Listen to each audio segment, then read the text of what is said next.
Assalamualaikum warahmatullahi wabarakatuh. Halo semuanya, selamat pagi.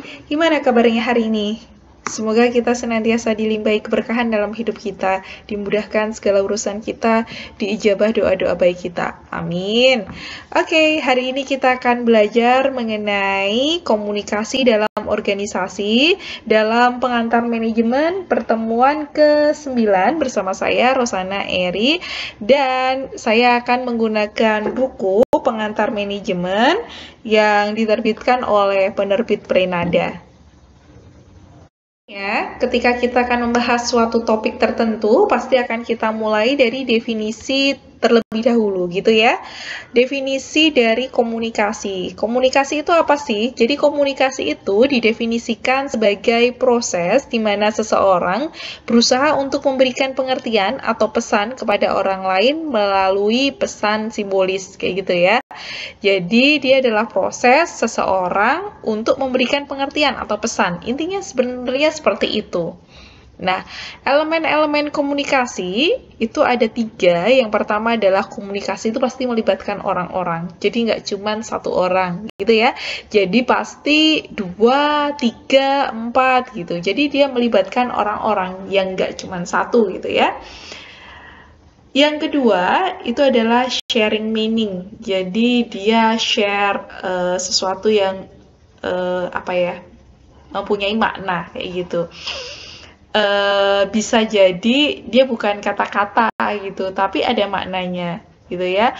Misalnya memberikan kedipan mata, itu adalah sebuah bentuk komunikasi gitu, karena pasti ada artinya gitu. Mungkin kalian sering juga mengedipkan mata pada teman. Nah, hal-hal semacam itu sebenarnya itu kan sharing meaning, ada artinya gitu, meskipun tidak terucap gitu kan. Yang ketiga itu melibatkan simbol-simbol gitu. Jadi kadang ada simbol-simbol kayak misalnya ya tadi mengedipkan mata gitu. Atau kalau zaman dahulu gitu, kalau lihat film-film perang dan lain sebagainya, itu kalau misalnya ditantang untuk perang, itu adalah dikasih hadiah pedang. Itu artinya menantang untuk perang. Terus beda lagi kalau misalnya orang dikasih bunga mawar gitu, artinya apa gitu kan. Pernah mungkin ada yang dikasih bunga mawar gitu kan. Nah, itu artinya apa? Mawar merah artinya apa? Mawar warna putih artinya apa? Mawar warna kuning artinya apa? Dan lain sebagainya. Itu kan sebenarnya simbol. Itu sebenarnya sebuah komunikasi gitu. Jadi komunikasi itu nggak cuma percakapan dan lain sebagainya, itu enggak. Jadi komunikasi itu yang jelas itu adalah melibatkan orang-orang, jadi lebih dari satu orang gitu ya. Terus dia pasti sharing meaning gitu ya, atau share sesuatu yang mempunyai makna, dan dia juga melibatkan kadang simbol-simbol. Jadi nggak harus kata-kata, kata-kata itu juga simbol gitu ya, tapi pemberian barang atau gestur tubuh itu juga simbol-simbol sebenarnya kayak gitu ya. Jadi elemen komunikasi itu ada 3. Kita akan belajar mengenai bentuk komunikasi.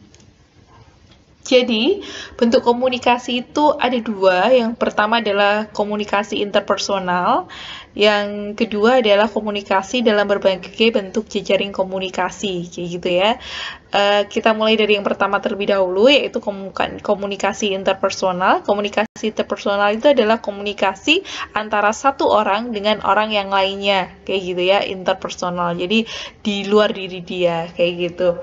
Terus kemudian komunikasi interpersonal itu dibagi menjadi 2, yaitu komunikasi lisan atau verbal dan juga komunikasi tulisan gitu ya. Dan ini biasanya dalam bentuk surat, terus email atau surat elektronik dan lain sebagainya, fax gitu ya. Nah, itu adalah tulisan gitu. Sementara lisan ya pasti yang melalui pengucapan-pengucapan. Terus kemudian komunikasi dalam bentuk jejaring komunikasi gitu. Jadi ini ada pola-pola tertentu gitu. Misalnya kalian pernah mendengar mungkin pesan berantai gitu ya, atau pesan menyeluruh untuk semuanya gitu ya, dan lain sebagainya. Nah, itu adalah komunikasi dalam bentuk jejaring komunikasi gitu. Kadang komunikasi dibentuk hal demikian. Misalnya pesan berantai, saya ke kamu, nanti kamu ke siapa lagi gitu. Dan itu seringkali ada tujuan-tujuan seperti itu gitu ya. Dalam organisasi juga seperti itu kadang. Misalnya kita sudah membagi ke divisi-divisi, kemudian setelah divisi misalnya produksi itu selesai, maka dia komunikasinya ke divisi yang finishing gitu. Finishing selesai ke packaging dan lain sebagainya. Nah, itu ada pola-pola tertentu gitu ya. Jadi bukan untuk semuanya, tapi ya mungkin berantai atau komunikasi yang menyeluruh untuk semuanya dan lain sebagainya. Ini ada pola-pola tertentu, itu adalah yang kedua ini, komunikasi dalam bentuk jejaring komunikasi. Mengenai pola komunikasi, di sini ada 4 pola komunikasi yang akan kita bahas. Yang pertama adalah jalur formal, yang kedua adalah otoritas dari hierarki organisasi, yang ketiga adalah spesialisasi jabatan, dan yang keempat adalah kepemilikan akan informasi. Kita mulai bahas satu persatu terlebih dahulu. Yang pertama adalah jalur formal. Yang dimaksud jalur formal dalam komunikasi itu adalah penggunaan legitimasi formal dalam organisasi untuk melakukan komunikasi dalam organisasi. Jadi dia menggunakan legitimasi secara formal untuk berkomunikasi. Contohnya adalah ketika seorang camat ingin berkomunikasi dengan lurah, kayak gitu ya. Kalau misalnya hal-hal yang akan dibahas itu adalah hal-hal yang berkaitan dengan pekerjaannya, maka dia akan menggunakan legitimasi dia sebagai seorang camat untuk menghubungi lurah-lurahnya, kayak gitu. Nah, itu adalah jalur formal. Nah, beda lagi kalau misalnya ingin berkomunikasi personal. Ya, kalau personal Pak lurahnya namanya si A gitu ya, Pak camatnya namanya si B gitu. Antara A dan B, kalau nggak ada urusan tentang pekerjaan, ya dia tidak akan menggunakan jalur formal, ya biasa saja seperti itu gitu ya. Yang kedua adalah otoritas dari hierarki organisasi. Jadi perbedaan tingkatan-tingkatan manajemen dalam organisasi itu akan menentukan pola komunikasi yang akan dibangun gitu, karena ada hierarki organisasi. Kemarin kita udah bahas ya mengenai struktur organisasi, bahwa akan ada tingkatan-tingkatan di dalam organisasi, sehingga itu akan membuat pola komunikasi ya harus sesuai dengan hierarkinya. Contohnya nih, kalau misalnya kita mau mengajukan surat ke dekan misalnya, ya harus melalui dulu kepala bagian dulu. Nanti oleh kepala bagian, baru ACC gitu kan. Nanti setelah ACC baru akan dinaikkan ke dekan gitu. Jadi ada jalur-jalurnya atau ada hierarkinya, nggak bisa langsung ke atas kayak gitu ya. Yang ketiga itu adalah spesialisasi jabatan. Jadi adanya spesialisasi jabatan yang menghasilkan beberapa departemen atau bagian yang berbeda dalam organisasi dapat menyebabkan pola komunikasi yang dibangun itu juga berbeda-beda gitu. Misalnya departemen pemasaran, itu pola komunikasinya mungkin akan beda dengan departemen keuangan dan lain sebagainya gitu. Alurnya seperti apa dan lain sebagainya, itu per departemennya, karena mereka yang lebih tahu kebutuhan mereka tentang komunikasi itu, kayak gitu ya.